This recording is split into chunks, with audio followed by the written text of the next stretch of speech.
Good morning dear students. अब हम आपको अलजेब्रा ऑफ मैट्रिक्स के बाद डिटरमिनेंट चैप्टर है, इसको स्टार्ट कर रहे हैं। डिटरमिनेंट्स, मैट्रिक्स और डिटरमिनेंट्स में डिफरेंस ये है कि आपको इधर से ज्यादा क्लियर इधर होगा। उसमें रेक्टेंगुलर एरे होते थे, ये लाइनें स्ट्रेट बना दी जाती हैं। ये स्क्वायर मैट्रिक्स से डिटरमिनेंट बनती है। स्क्वायर मैट्रिक्स नहीं होगी तो डिटरमिनेंट नहीं बनेगी। स्क्वायर मैट्रिक्स की डिटरमिनेंट बना दी जाती है। इसकी वैल्यू फाइंड करी जा सकती है। वैल्यू फाइंड करने को बोलते हैं इसको एक्सपेंड करना, और एक्सपेंड करने को जो वैल्यू आती है वो एक्सपेंड करी हुई जो वैल्यू है वो यहां पर है। अभी मैं आपको सब समझाऊंगा, ये पूरा क्लियर। पहले ये समझिए कि मैट्रिक्स की वैल्यू नहीं निकाली जा सकती, आप डिटरमिनेंट की वैल्यू को निकाल सकते हैं। वैल्यू जो पीसीएम ग्रुप वाले बच्चे होते हैं उनको A क्रॉस B में फिजिक्स में सिखाया जाता है। अब हम यहां से शुरू होते हैं। Determinant of order 1। ऑर्डर 1 का मतलब है एक ये डिटरमिनेंट है, ये सिंबल डिटरमिनेंट का है। इसके अंदर एक सिंगल एलिमेंट है, बस ये सिंगल एलिमेंट की वैल्यू यहां लिख दी जाएगी। ये तो नॉर्मल बात हो गई। अगर ये -2 है तो यहां -2 आ जाएगा। ये मॉड नहीं है, ये मॉड नहीं है। Determinant of order 2, determinant of order 2 है ये। इसमें 2 रो 2 कॉलम होंगे, 2 रोज 2 कॉलम। ये 2 4 3 10। इसकी वैल्यू निकालने का मेथड है इसकी मल्टीप्लाई 2 और 10 की मल्टीप्लाई 20 -4 3 जा 12 8 20 -12। अब आप ये कहेंगे कि पहले इनकी मल्टीप्लाई और माइनस इनकी मल्टीप्लाई क्यों नहीं की जाती। ये रूल है सॉल्व करने का, डिटरमिनेंट की वैल्यू निकालने का।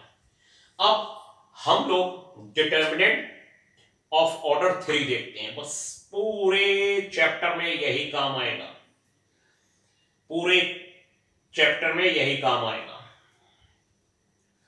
इसमें हम लोग ये सीखते हैं कि इस डिटरमिनेंट को सॉल्व करने का मेथड क्या होता है। इसको बोलते हैं एक्सपेंडिंग अलोंग फर्स्ट रो।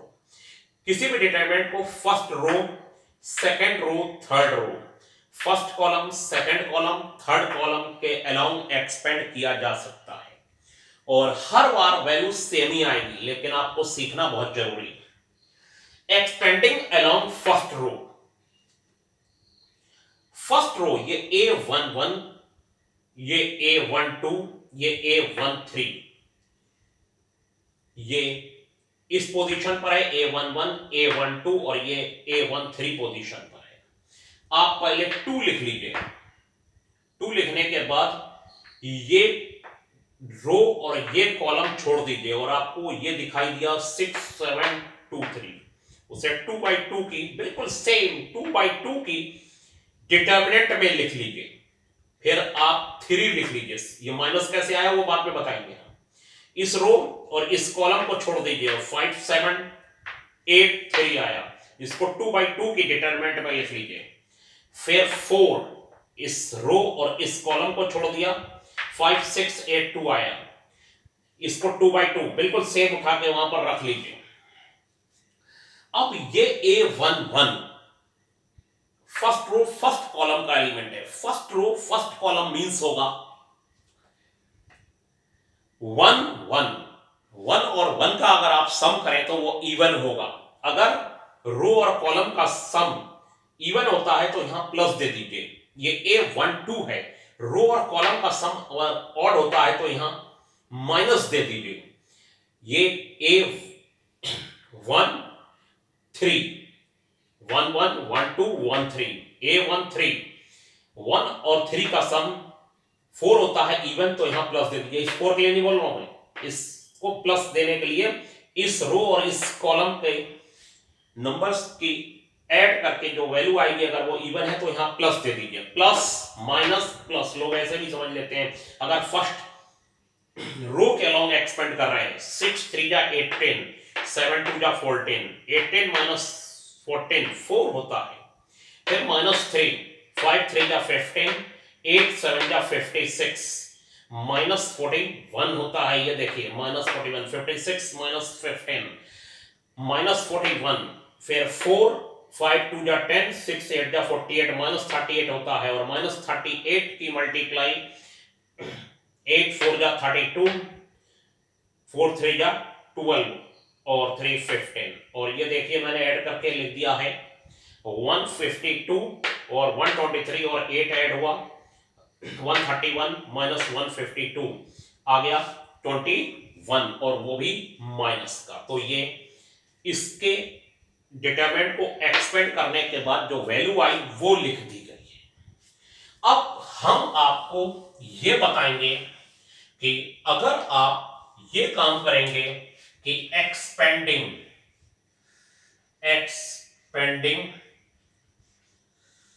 along सेकेंड रो, अगर आप सेकेंड रो के अलोंग एक्सपेंड कर रहे हैं तो पहले आप 5 लिख लीजिए। 5 लिखने के बाद ये आप ये सेकेंड रो और फर्स्ट कॉलम छोड़ दीजिए। आपको दिखाई दिया 3 4 2 3। फिर आप 6 लिख लीजिए। अब आप सीखिए कि कैसे मैंने इसको करना है। 6 लिख लीजिए।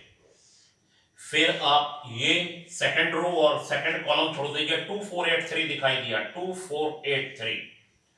फिर 4, अभी प्लस नहीं दूंगा मैं इसे, 7 ले लिया। और 7 लेने के बाद सेकंड रो थर्ड कॉलम छोड़ दिया, 2 3 8 2, 2 3 8 2। अब ये जो 5 है ये A21 पोजीशन पर है। 21 मींस 3 है, तो यहां माइनस यहां प्लस, क्योंकि ये 2 2 हो गया, ये 2 3 हो गया, तो ये माइनस हो गया। अब ये माइनस 3 3 9 4 2 8 प्लस 6 3 2 6 8 4 32 माइनस 7 2 2 4 8 3 24, ये -5 और ये 1 6 32 -26 7 -20, ये हो गया आपका -5 और 26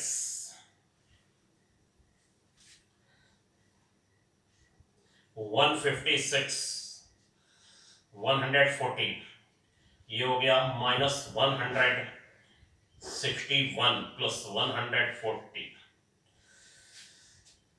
140 माइनस 160, ये -21 आ गई आपकी वैल्यू। फिर से वही आई, देखिए वहां भी -21 आई। ये एक्सपेंडिंग अलोंग सेकेंड रो था। अब आप अगर एक्सपेंडिंग अलोंग थर्ड रो करना चाहें तो थर्ड रो कर लें, फर्स्ट कॉलम करना चाहें फर्स्ट कॉलम कर लें, थर्ड कॉलम करना चाहें और सेकंड कॉलम करना चाहें सेकंड कॉलम कर लें, थर्ड कॉलम करना चाहें थर्ड कॉलम कर लें। एक्सपेंडिंग along थर्ड कॉलम 4, ये ब्रैकेट भी लोग लगा लेते हैं 4, और ये रो ये कॉलम छोड़ दिया 5 6 8 2, 5 6 8 2। फिर 7 ले लिया। 7 लेने के बाद ये रो ये कॉलम छोड़ दिया 2 3 8 2, 2 3 8 2। फिर 3 ले लिया। ये रो ये कॉलम 2 3 5 6, 2 3 5 6। सबसे पहली बात देखिए जरा, 4 मैंने लिखा 4, ये रो ये कॉलम छोड़ दिया, 5 6 8 2 आया, इसको 2/2 की डिटरमिनेंट में लिख लिया, यहां साइन में बाद में दूंगा, फिर 7 ले लिया, 7 लेने के बाद ये रो ये कॉलम छोड़ दिया, 2 3 8 2 ले लिया, फिर 3 ले लिया, ये रो ये कॉलम छोड़ दिया, 2 3 5 6 ले लिया। अब बात आई ये 4 जो है ए 1 3 पोजीशन पर है, यानी ये 3 और 1 का सम 4 होता है, यानी ये इवन है तो यहां प्लस आ जाएगा, इस 4 से कोई मतलब नहीं है, ये बाई चांस है। अगर सम यहां 3 और 1 का इवन है तो आप इसको प्लस साइन दे देंगे, और प्लस आने के बाद नेक्स्ट माइनस ही आएगा, आप देख लीजिए, बहुत वहां भी समझा चुका, और फिर नेक्स्ट प्लस ही आएगा। फिर आप इसे सॉल्व कर लीजिए, इसकी वैल्यू भी -21 ही आएगी। और आपको बताएं कि इसको first row second row third row, first column second column third column के अलाउंग एक्सपेंड करा जा सकता है। 6 मेथड है एक्सपेंड करने के, और 6 मेथड से चाहे कैसे भी निकालें वैल्यू हमेशा -21 यानी सेम आएगी। इसको एक्सपेंड करना कहते हैं डिटरमिनेंट का। आज आप डिटरमिनेंट सॉल्व करिए और डिटरमिनेंट सॉल्व करना सीखिए, और अगर नहीं आता है तो आप इसको बार बार देखिए वीडियो को, और बताइए कि आपको समझ में आ रहा है या नहीं आ रहा है। आज के लिए इतना ही। Thank you.